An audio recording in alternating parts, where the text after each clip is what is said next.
VPN adds an extra layer of security that ideally would prevent the internet service provider from snooping on your information. Most ISPs do not actively collect data because they can't, not because they don't want it.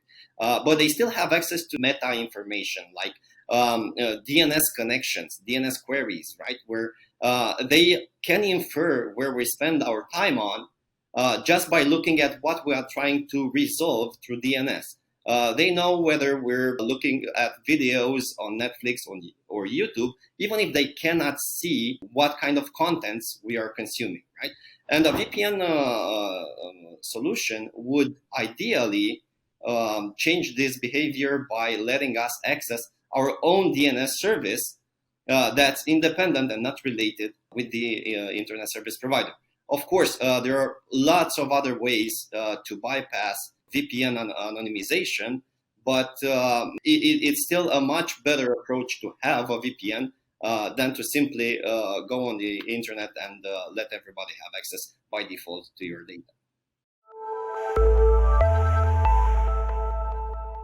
It's also worth mentioning the things that the VPN doesn't protect you from.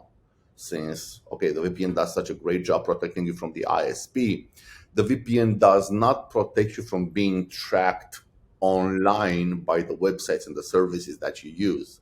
And I think that's an equally important aspect to keep in mind.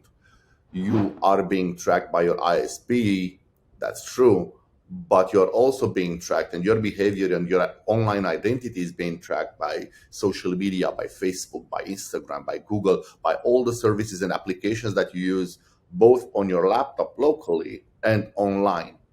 And if you care about your privacy, you should keep that in mind as well. VPN will cover the in-transit part, so other parties cannot snoop on the traffic that you're making.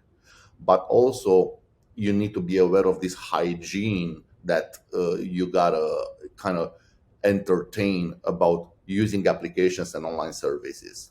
These are tracking you as well, and much more aggressively than your ISP.